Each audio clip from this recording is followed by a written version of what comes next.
It's easy to dismiss the yin and the yang of Ubisoft Montreal's single-player projects versus their multiplayer ones. This is the same studio that played out the novelty of mediocre single-player sandboxes, but now they're making pretty good multiplayer games. For Honor marks the second time in recent history that they put out a big, cutting-edge AAA game as a dedicated multiplayer release. And just like with Siege, the game that came out of it is surprisingly complicated and difficult and a little old school. It's also one of the most compelling learning experiences I've had in years. Underneath its flashy presentation and bombastic battles is the learning curve of understanding a highly technical system of one-on-one melees that will probably feel accessible to only two camps of players: fans of Souls games and fans of fighting games. Even though one look at gameplay footage shows you that the camera and controls here aren't copycats of either genre. It's like Souls because everyone's slowly plodding around in enough metal armor to build a taco truck. Swings are heavy and slow and subtract from a stamina meter that renders you nearly harmless if you drain it. There's a real feel of weight behind every move you make, which means you gotta commit to every move you make, via a lineup of animations so slow and deliberate that some may call the game unresponsive. But the more valid comparison really does come with drawing parallels to fighting games, because the moment-to-moment action here is operating on bona fide fighting game logic. Your two shoulder buttons are for light and heavies, with your sticks right, left, or up position, basically standing in for the standing or crouching stances of a fighting game. And understanding For Honor in the same terms you understand fighting games is when the whole system begins to make sense.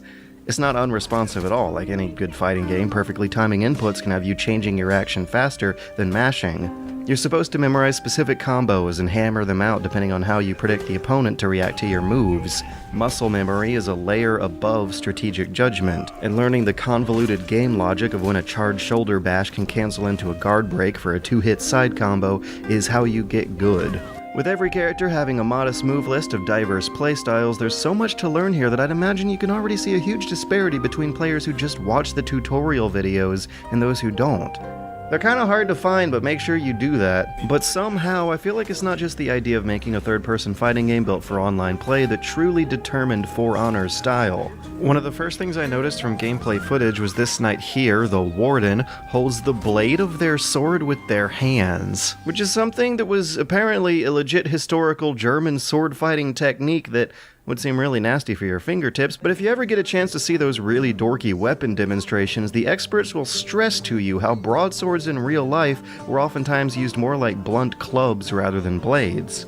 And you don't see that in games often. And that's because Jason Vandenberg, the crazy beard man behind this project, is someone who's really dorky about historical fighting.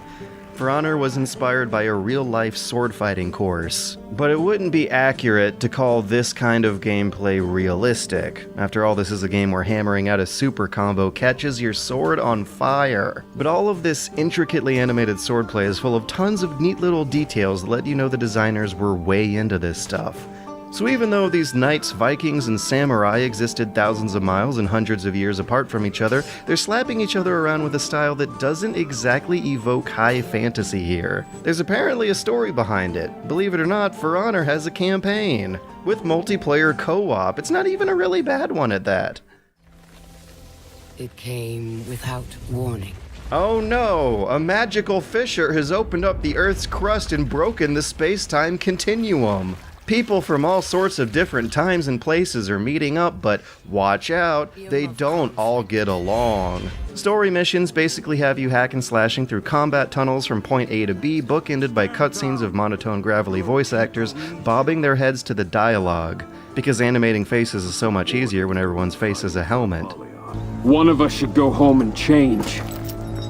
It's thoroughly okay. The predictability and repetition of these levels don't exactly make the penultimate video game experience here, and I have a feeling a lot of potential was lost from simply how seriously it takes itself. A gray, gravelly tone colors the Knight and Samurai campaigns, but the Vikings, on the other hand, at least they have a sense of humor. And also a sense of spectacle, especially with this Saving Private Ryan beach landing routine where Viking longships are crashing onto the shores of a feudal Japanese fortress. This is the dumbest thing I've seen in my life. It's great. This is the team slapping Hollywood historical warriors together like they're action figures for at least one great level. But one-off set pieces and tunnely level design isn't as important to the campaign as are AIs that can hack and slash back at you. And this AI was used to create a lineup of bots for the multiplayer modes who will guarantee you have something to do if other players aren't around. And they're really, really good bots too, with some telepathic fighting game AI that makes them a decent sparring partner. The first thing I did when I played the open beta of this game and logged on to some online matches was get creamed. The first thing I did when I had the launch review code was practice with bots for hours, almost 10 hours straight actually. I just set them to the hardest difficulty, picked a pretty map, opened up some smooth jazzy soundtrack in the background, and when I got online the next day, suddenly I was doing at least okay. The skill disparity between myself and a friend who'd been playing fighting games his whole life was already substantial, but that gap was still small compared to yet another friend who made us both look like chumps. Backing out and sparring against just that guy for 90 minutes was like training with Pai Mei in the mountains for years to have my revenge.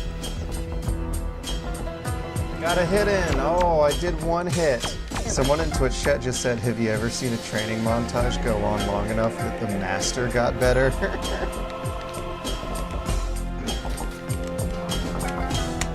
Ho ho! Oh, man! Oh! Alright. I'm good. I'm good. Woo! And now, I knew all the secret techniques, which correlates with the game's balancing issues. For Honor is a heavily defensive fighting game. You have a lot of options to counter and immediately punish almost anything an opponent can throw at you, which turns a lot of matches into staring contests of who has the guts to attack first. For newer players, this means a character like the Warlord is super preferable. His shield gives him a lot of options for turtling up and capitalizing on that defensive playstyle. It's easy to punish attacks with this block and poke, and one of his more elaborate counter combos can guarantee a knockdown if your opponent has already used up some stamina.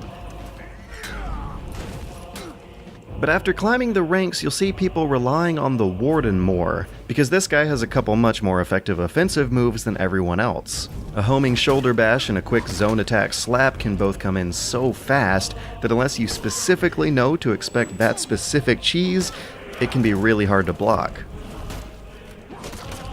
But still, everything can be countered, and right now the grand equalizer, the universal counter that everyone can use, is a grab that immediately cuts through anyone's guard that requires some real specific timing and circumstances to counter. But making the window for that guard break counter a bit more generous is right here on their to-do list, so that's going to change soon. But until then, the idea of giving players a reliable way to break defenses seems like the path to polishing this game up. What would be harder to change is the weird problem of its big, bombastic, back-of-the-box battlefield mode not really being the showstopper here. With the midfield clogged up with these really unfortunate little AI cannon fodders and capture points that you gotta always rush to and guard, fights in the Dominion mode more often than not end with a retreat rather than a good clean kill to the finish. I find myself more often than not picking up the kills of other people's fights in this mode and turning the tides with these kill streak rewards instead of having good clean one-on-one duels, and that's not very honorable. Plus, with that one-on-one dueling still being the crux of the combat, a tight-knit squad of team play won't be winning battles here either. Even though they're taking cues from it, this is not Rainbow Six Siege. You might get better play with a group of friends in that game, but you might get better play solo over here, because For Honor is really all about the excellent duel mode. Everything else kind of feels like window dressing next to some simple, honorable, one-on-one sword fights. But outside of that, there's just 2v2s and 4v4s. It's weird that there's no real free-for-all mode, so players can go full Jedi Outcast Jedi Academy with it and just hang out in these maps waiting around the dueling rings, taking turns fighting each other without the whole scoreboard being split into two teams. That'd be cool. But you still have a great gameplay system here with 4 different multiplayer modes that have player versus AI variations with customizable bot options, plus the thoroughly okay 8-hour combat tunnel campaign, so it's kind of hard for me to imagine what's missing here that undercuts the game's $60 price tag. Seems like everything's accounted and present for. Except for some stuff going on the character customization options that open the door for microtransactions. Now, with the way they've implemented it, I found that this part of the game can be easily ignored. No matter what you do to your characters, they're still gonna look like the same character. And though a lot of the equipment affects stats, they do it in such minuscule amounts that they're really not gonna make that much of a difference. Everything purchasable can be slowly grinded to be unlocked, and you don't really have to bother doing that. Unlike Siege, you can't immediately play as all the characters without unlocking them. All that unlocking them actually does is let you change their clothes.